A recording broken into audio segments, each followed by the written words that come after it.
When the Pokemon series was still new, when fans heard the term rival character, they could only think of Blue from the games or Gary from the anime. There was nothing else back then.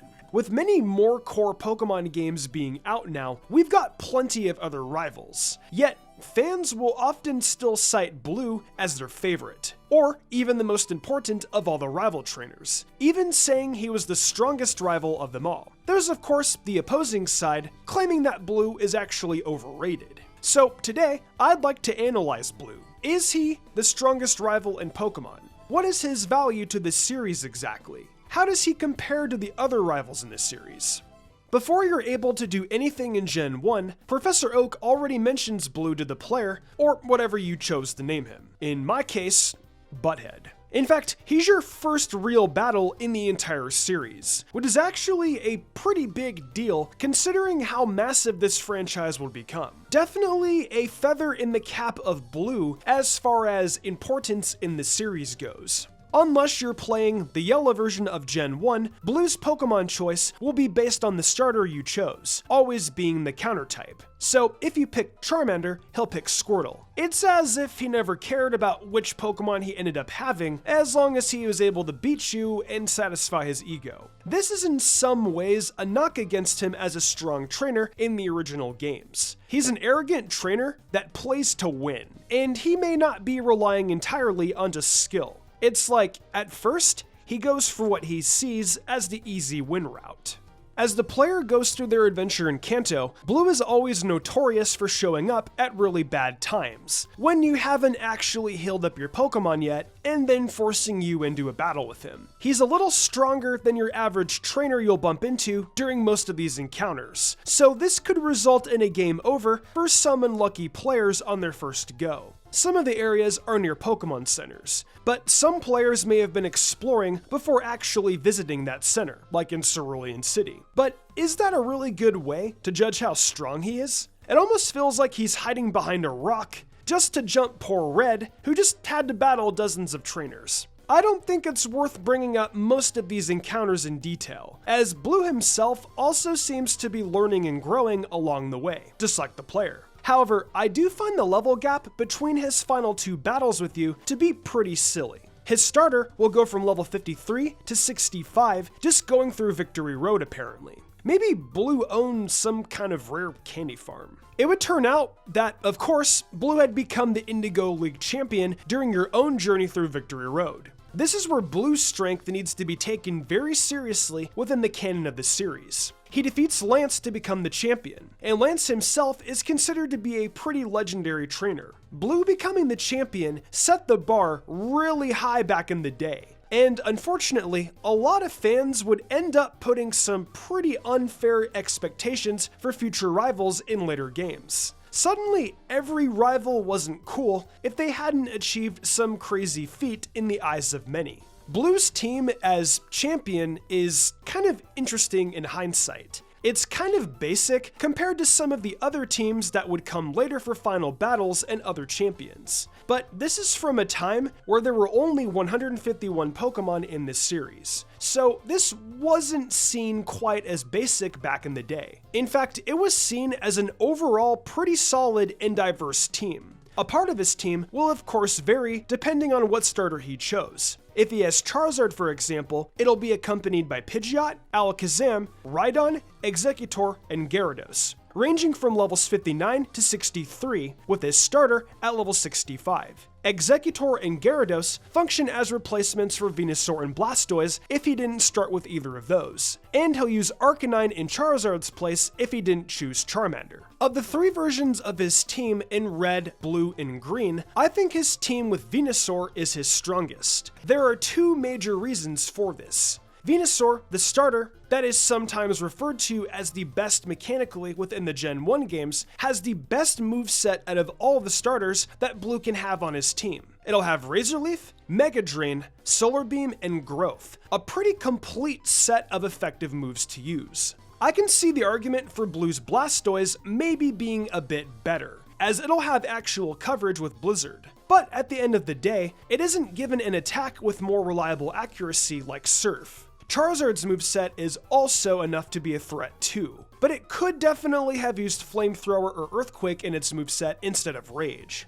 The other major reason I think the Venusaur team is Blue's best in the original games is due to taking Exeggutor's spot. Blue's Exeggutor is the worst of his starter replacement Pokemon due to its horrible and incomplete moveset, having Barrage, Hypnosis, and Stomp. All fine moves, but having no stab attack as a psychic type in Gen 1 is just horrible. Blue's moveset for Gyarados is significantly more impressive, while his Arcanine is alright. Basically, his Venusaur team feels the most complete of the three. Though, if I had to pick his single most threatening Pokemon, it would probably be his Alakazam, as it actually does have the Psychic attack to go with its typing, which was really brutal in Gen 1, as it had no real counter. Often the best set was to use a strong physical attack it wasn't resistant to, as it has very low physical defensive stats. One thing about Blue, as far as in-game challenge goes, is his incredibly high level. It doesn't seem that high at first if you haven't played the games in a while, but if you're not going out of your way to grind, there's a very good chance you're going to be significantly underleveled next to Blue's team when he's champion. It's very common for many players to still have most of their Pokemon somewhere in their 40s if they leveled them fairly evenly. However, it's still not quite as bad as it sounds.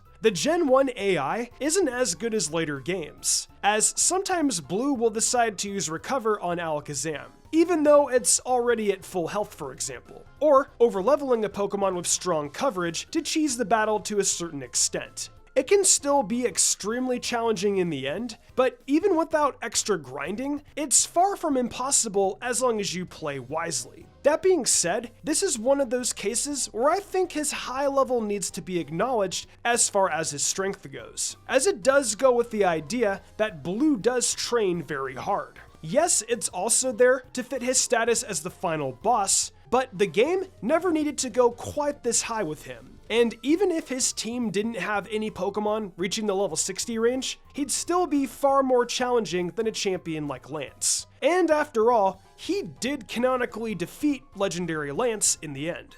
As for the Gen 3 remakes, his team are actually identical as far as the roster itself. However, their levels are slightly lower, and there are new mechanics to think about, such as held items and abilities. Unfortunately for Blue, only his starter will be holding a held item, a Citrus Berry. The real glow-up for Blue's team in Gen 3 comes from his Pokemon's movesets. In the Gen 1 games, his Rhydon only had normal attacks. Even Rhydon's Horn Drill was compromised in Gen 1 for Blue, as the additional accuracy gained from possibly being a higher level isn't even a thing until Gold and Silver. In Gen 3, Blue's Rhydon instead gets attacks like Earthquake and Rock Tomb. Much better.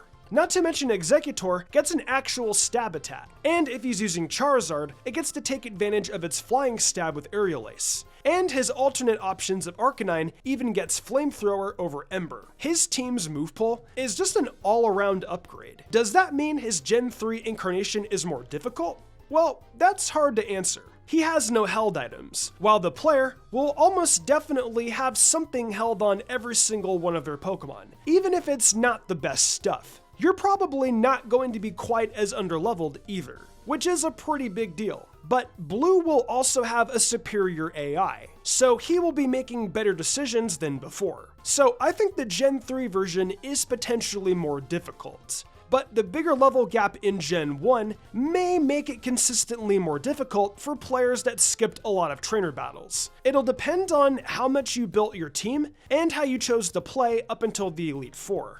I know I just spent a lot of time on Blue as the champion and how he holds up, but is the most important and significant status of the character when fans that played the Kanto games without knowing who the champion was, they'll often cite how cool it was that the final battle in the end was your rival. And before we move on from his run as champion, I do want to acknowledge the differences in his team in Pokemon Yellow real quick. His Exeggutor has a full moveset, for example, like in Gen 3, but still no stab attacks. New parts of his team are Sandslash, Ninetales, Magneton, Cloyster, and an Evolution. His Sandslash will open the battle, presenting a problem with its very powerful stab Earthquake. Magneton and Cloyster will also have pretty good offensive movesets, and Jolteon and Vaporeon will also prove to be strong opponents. His Flareon isn't too bad, all things considered, actually having Flamethrower, but it's still Flareon, a fairly slow Pokemon with low HP. This may actually be a harder team than his more well-known Red and Blue team, but unfortunately, it was never really reused in a later game, so this is the only version of this team that exists. Blue continues to make appearances throughout several games, but none more important than the Kanto games. However, I do think the character's progression is pretty interesting, including his Pokemon. In Generation 2, Blue becomes the new gym leader of Viridian City after Giovanni abandons his position, which was quite surprising at the time. Blue has also mellowed out quite a bit since the first game. His team is essentially the same as when he was champion, but without the starter and a more nuanced set of moves. I think he's quite a bit easier here than he was champion, though that may be due to most of Gen 2 feeling less grindy. In the Gen 4 remix, I think he's more challenging, his Pokemon having moves that complement their stats very well and having decent coverage. He replaces his Alakazam with the Machamp, which is among his best Pokemon, having that recently mentioned coverage and a scary dynamic punch. I also think his Rhydon's moveset needs to be shouted out, having Thunderfang to attempt to handle those pesky water types you may try to use against it. His rematch team is even better, his Rhydon having evolved into a Rhyperior and now having a Tyranitar in the mix, something he also had in his Gen 3 rematch team to go with this Heracross. Blue also makes appearances in Black and White 2 and Sun and Moon, but for the most part, it's more of the same, but with Aerodactyl thrown in the mix with his usual team. He also appears in the Let's Go games, but I don't have much to say about that either, outside of the fact that he has a Mega Charizard Y, which was a bit interesting for his track record. From here, it'd be better if I actually move on to Blue's portrayal in other Pokemon media. In the Adventures manga, he of course shares some of his Pokemon from the games, including a Mega Charizard Y, though it's hard to say if he's quite on the same level as in the games. He never wins the Pokemon League and is defeated by Red in the finals instead. His training is also a bit unique to things within the world building of the manga, such as becoming one of Gherkin's disciples in order to master Mega Evolutions. This is one that gets harder to compare to the games the deeper you get into it, as the Adventures manga is far more driven by its character drama than its battles. Blue is also shown with Red after the peak fairly often, where he's far more respectful and overall nice to him. So some may even forget that they're even supposed to be seen as rivals at times because of how far the two have come. If anything, this version of Blue is probably stronger than the one from the games from a literal physical standpoint, the young man himself having gone through hell throughout the manga. Then there's the anime.